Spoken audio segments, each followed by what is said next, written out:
In 1971, Carly Simon exploded onto the charts with her hit song, That's the Way I've Always Heard It Should Be, and won the Grammy for Best New Artist. Since then, she has become one of the most prolific singer-songwriters with such hits as You're So Vain, Haven't Got Time for the Pain, and Let the River Run. In 1995, she battled back from a legendary stage fright with a sold-out tour, which included this performance at New York City's Grand Central Station.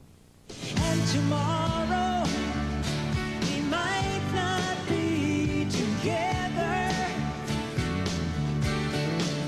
I'm a prophet, and I don't know nature's way.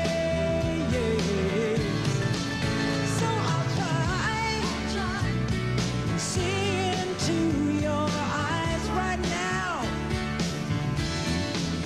and just stay right. These are the good old days. These are the good old days. Stay right here, 'cause these are the good old days. These are the good old days. These are the good old days. These are the good old days. These are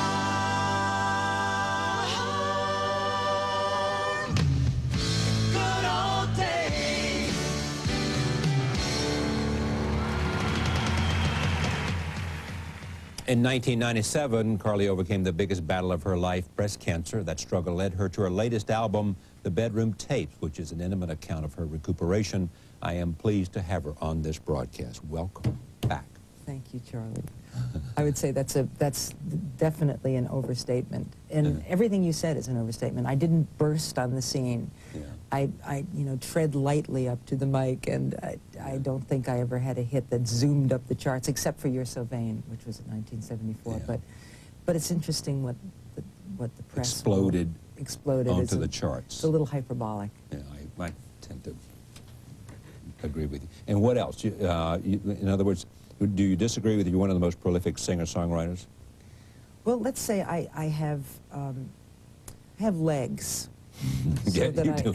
Yes, so, I can't touch that. So I've gone on for quite a while. Do you disagree that you battled back from legendary stage fright with a sold-out tour, which included this performance at Grand Central Station? Yes, I disagree with that. Because you didn't have stage fright, and you think that that just was somehow the press got into that idea that the reason you weren't performing as much is because you had stage fright? It's it's always an oversimplification. It's not quite about stage fright. I wouldn't call it stage fright. I know people who do have stage fright, and it's not what I have. But what did you have? What did I? And you said it's not what I had. I'm following up. Well, it's also, I don't think that I battled back. In other words, I went on in spite of it. Yeah. Were you in spite of what? In spite of whatever I had. I mean, everybody wrote about this. Were they all wrong? You mean to call it stage fright? Yeah. That you had a fear of performing. I'm uncomfortable in the spotlight. I don't like being the center stage. I would prefer to be a background singer or a tambourine player or, stage part of the crew. Nobody forced you to go up there. No, that's right. And I was never intending to. I started out in the business being a songwriter. That's all I wanted to be, and I wanted to write songs and have other people perform them. So that was my first album, my first collection of songs was really to get them to other artists. And lo and behold, after I finished recording it, somebody from the record label called me and said that Cat Stevens had asked me to open his show for him. And I said, I don't do that kind of thing. I don't like to perform. And they said, what would it take to get you on stage? And so I asked for a particular drummer who I knew was unavailable because I knew the artist that he was performing with, and I knew that he was that he wouldn't be able to attend, as it were. But the next day they called me and they said that he was available, so I had no excuses left. Who was the drummer? Russ Kunkel. So when he was available, you had to go. So he was available, and I went out, and that was April 6th of 1971. And I opened for Cat Stevens, and continue, once you sort of get an appetite for having an audience, it's feeds on itself. And so once I started to do it, I tended to like the acceptance, and I was bit by the bug, as they say. Yeah. I love audiences. You do. I sit here and have conversations every night in which there's no one in the room but you and me. There's no one else here, you know, because we have robotic cameras. But I occasionally will do something in terms of speaking, commencement speeches, or in terms of we'll do a show that's live with or conferences.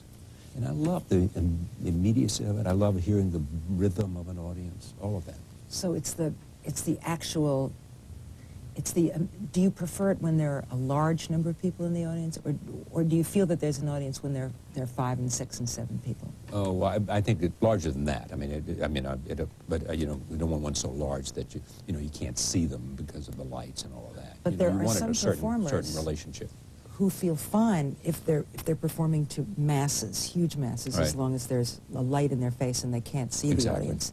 And then there's some people like myself who preferred to sit. I mean, for instance, I could sit and play for you and maybe 2 other close friends. Would you? Yeah. I mean, that's much, Yeah. and yet the people who like to play or don't mind playing for masses as long as they can't see them would be terrified playing for a small group of people. Robin Williams was here not long ago, and he was talking about how much fun it is now to go out, and he's going back, doing some stand-up now, and not making as many movies right now. And he said he's now playing before like 1,000 or less than that. You know, and he said it's so different than his huge crowds where it loses that sort of I like to be element. able to feel the emotional texture of a person. I like to sort of have a read on you. Yeah, that's great. Now, have you lost that thing then because of all the things we just said in the last several minutes that we're not calling stage fright, but we're calling something else? Has that gone away because of what you just said? I don't think I'll ever be the kind of person who loves being on stage, even though I do it, and there are some times in the performance that I love, especially the encore. Why the encore? Because I know it's the last song. The obvious answer. Yes. Yeah. Back to what I said about you as a lead-in.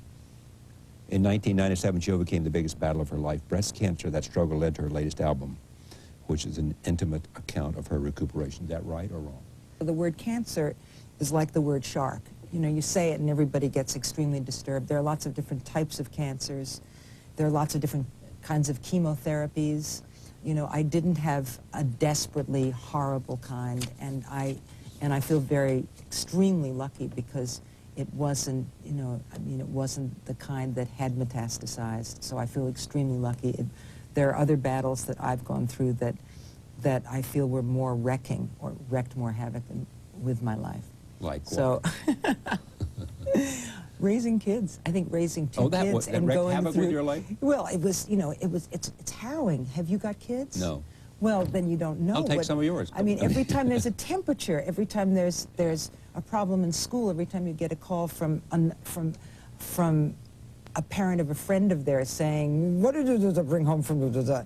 You know, there's just, I mean, having kids is an amazingly great and harrowing experience, and then I went through a divorce. That was difficult, but after I had finished chemotherapy, and this may be in a broader sense a part of the whole cancer treatment, but after I finished chemo, I got extremely depressed, which may have been as a result of what the chemo does to your brain function, which I'm sure that it must deplete the brain of some important neurotransmitters or minerals or whatever we need. But that was, you know, I would say that was more sort of enduring pain. While I was going through the cancer treatments, my warriors were in full regalia. You know, I was dressed, I was mobilized. It was after it was over that I was really surprised that I felt so incredibly depleted and so depressed, and it lasted. I mean, that was really hard. That lasted for 6 or 8 months. And is some of that in here? Yes, there are 2 songs that specifically deal with that time. I wouldn't say that the other songs on I mean, there are 11 songs on the Bedroom Tapes, Right. which is the name of the album, and We got that. and I would This say is in fact the album. that's the album right there. Look at it. And the songs are, tell me which 2. Our Affair. What's that about? Our Affair is about the titillation, the electricity that you feel when you're engaging somebody in that wonderful dance that men and women engage in. And it's before the consummation of any resulting affair that might happen. It's that great period where your endorphins and your energy is just flowing freely. Now, this doesn't have to be sort of like extramarital affair. You're just talking about our affair, meaning... It is a sexual affair, but it's not an extramarital, no. Oh, you're just talking about when the period before... You were the one that said extramarital. Well, you know, when you think of affair, you think of that. I mean, you think of an affair, and that may be sort of suggesting a usage of the word that's not that other people don't think. But when I think of affair, well, I would say our romance would be what I would be saying to the other thing. So I may be wrong here, so everybody else may have the perception you do. I'd say our romance would be... Well, you're very right in a way. The reason I wrote Our Affair is that I was thinking, gee, Anticipation was such a good title. I wish I could think of a title that was as catchy as that. And I said, let me look in the dictionary. And I just took out a dictionary and I started with A. And affair, I thought, affair, of course, Our Affair. Yeah. And it was as simple as that. I was actually looking, and all songs start from a very different place, but that song started with the dictionary. They all start from a different place, meaning they can start with sort of what? Some songs start with, we can be having a conversation and a sentence will strike me, or the cadence of a word, a nice sounding word, or the condensation of an idea. What did You're So Vain start with? You're So Vain started with, well, there was originally a song that had the melody of what is now You're So Vain. It was called Bless You, Ben. Bless You, Ben? Yeah, and it went, bless you, Ben, you came in when nobody else left off. And it was a whole lyric and a song called Bless You, Ben. Yeah. Never went anywhere. I could never fall in love with it. And then I was at a party and somebody walked in and my friend said to me, doesn't he look like he's just walked onto a yacht? And so I thought to myself, let me write that in my notebook.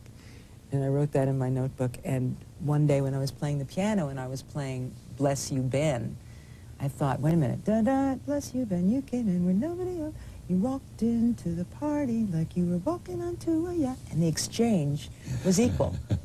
And it felt natural, and it felt good, and then I could get into that man. I knew who I was talking about. Warren Beatty. Well, not at all. Not at all? Well, maybe a little bit. Now, was it a one man? Was it Warren, or was it a composite for you? Most songs are a composite. Are they really? Most songs are. Was this one? I don't know. You really don't. I mean, he was one, but there may have been others that formed in your imagery when you wanted to say what you were saying about Henry Kissinger. like walking on a yacht. Henry Kissinger. All right, let's continue this. This is interesting. So Many Stars. Where's that come from? So Many Stars came from walking around New York City. The whole album was going to be about New York City women, Right. and different songs coming out of the heads, out of the thinking of different New York City women. And I myself was walking around, and I thought, I wonder if I really did love him. And I thought that as I turned onto Union Square, and then I thought that as I slipped my token into a turnstile, and then I thought that as I was avoiding a Jakey, I call him, on Broome Street. And I thought of that as I went into Manny's music store for some strings.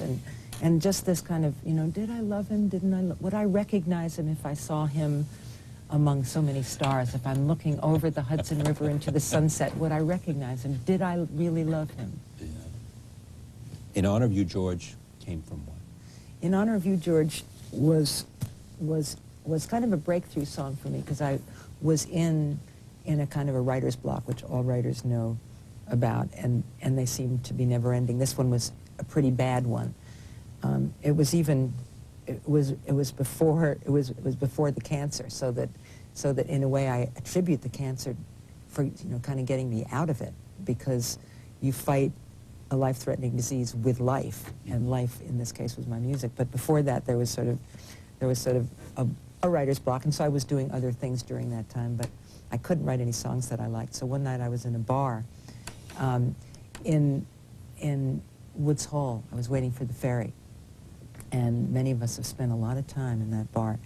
And so I heard Embraceable You come on whether it was a jukebox or a sound system just in the restaurant, I'm not sure, in the bar. But I thought that's such an amazing song, and I had just finished rereading Nausea by Sartre, and thinking about the man who finds his existential meaning in listening to a song that he attributes to an American composer.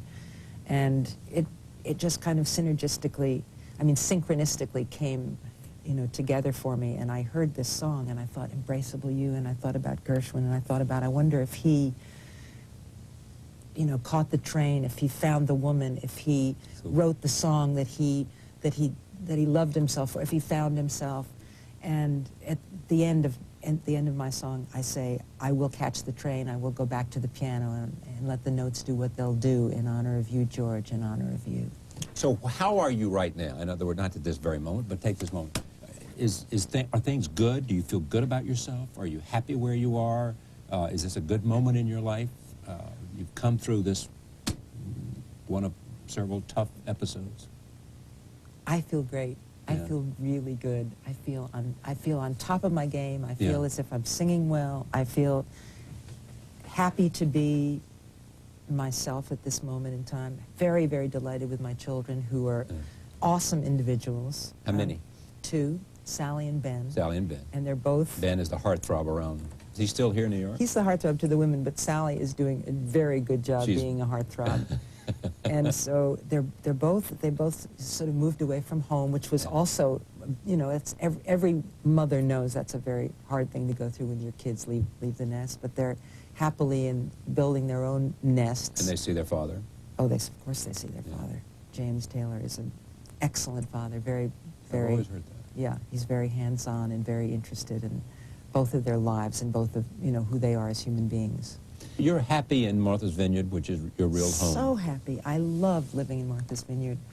I feel that I remember a psychic once told my sister about me that cement was my enemy.